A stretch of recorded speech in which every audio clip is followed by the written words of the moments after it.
Hey, welcome back to the Energica project. In the last video I removed the heater box and almost everything else in the interior. I know it seems like I'm turning the Beat into a race car, but I'll put it all back together in the end, I promise. And I want to thank everybody who commented on the coolant hoses. I put in some pipes to loop them together so the engine doesn't blow up, and so far so good. I also got this little heater fan thing just in case I need to defrost the windshield, and I'll try my best to pronounce this. Nazgrzewnica samochodowa. Perfect. This is just a temporary solution while I figure out what to do with the whole dash thing. It's a whole lot easier to work on stuff with the dash out, so I'm just going to leave it out until I finish converting the car and I get all the 12-volt stuff wired up.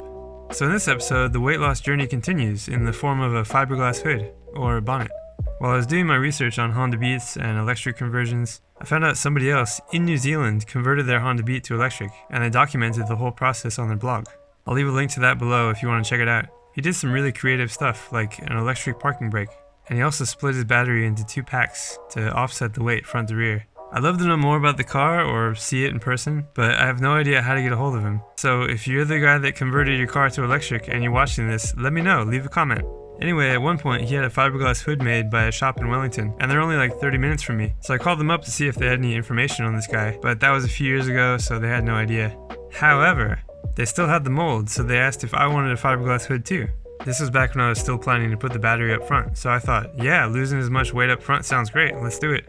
So I'm not going to say what shop this was because as you can see the quality is terrible, fitment is way off, and the finish really isn't what I expected, not for the amount of money I paid for it.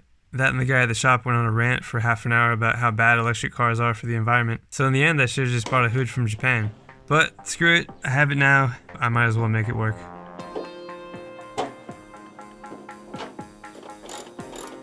I should say, while it's possible to remove the hood yourself, it's really a 2-person job. It is not very light. 13.2. That's 29.1 pounds, or 5 cats. Heavier than I expected. Now for the fiberglass one. I mean, I can pick it up with one hand, which says quite a lot. The other one, nope, that's a struggle. I'm weak.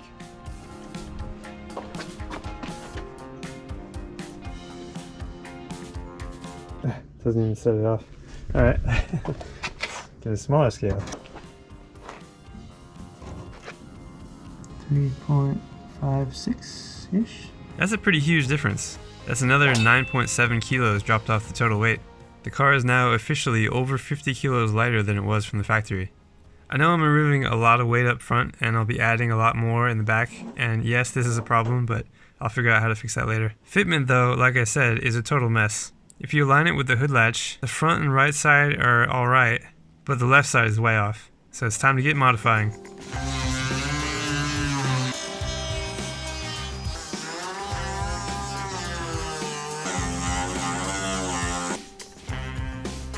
So that latch the shop put on didn't line up at all. So I'm thinking about grinding it off, but I figured I'd drop the locking mechanism first to make sure it fits. If it does, I can take this whole thing out and lose even more weight.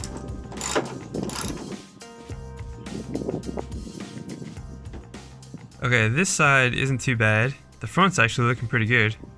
And this side could be worse. It's better than the panel gaps on our Tesla, so whatever. Because race car, right? Yeah, I joke about turning the Beat into a race car, but I definitely want to keep it street legal in the end, if I can. Somehow. Something I was fighting even with the stock hood were these flappy sides, which are even more flappy now. Even if I kept that latch in the middle, they'd still be flapping around.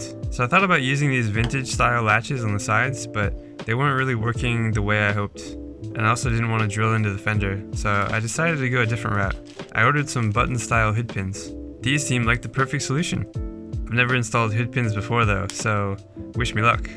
I figure I can reuse these holes here where these rubber stoppers were, so it'll fit kind of like this, and then another nut goes on the bottom to secure it in. That just means I have to widen this hole on the side a bit. I don't know, is this a good place for a hood pin? Any Beat owners watching this, where do you guys usually put these? That hole on the side isn't big enough for a wrench, but blue tack on the end of the file worked.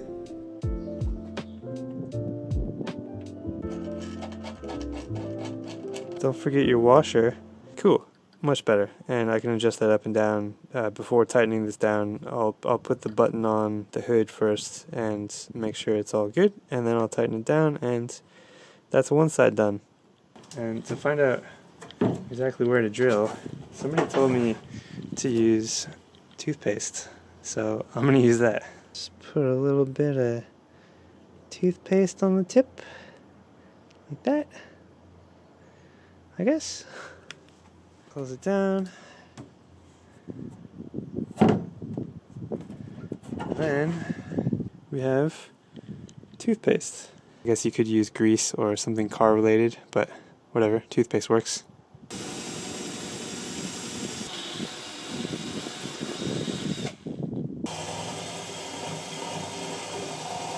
Okay, not my finest circle, but this is the test fit. Yep. Perfect.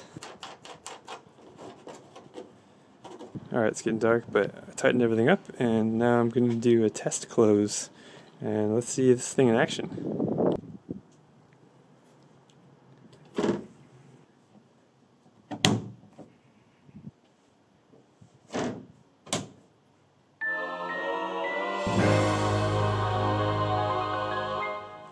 When the sun came up, I did the same thing on the other side, and I'm really happy with how it came out.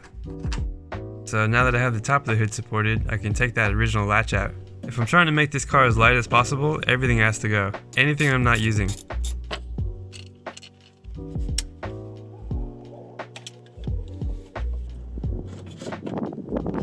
Even though it only weighs 490 grams. All the little stuff like this adds up.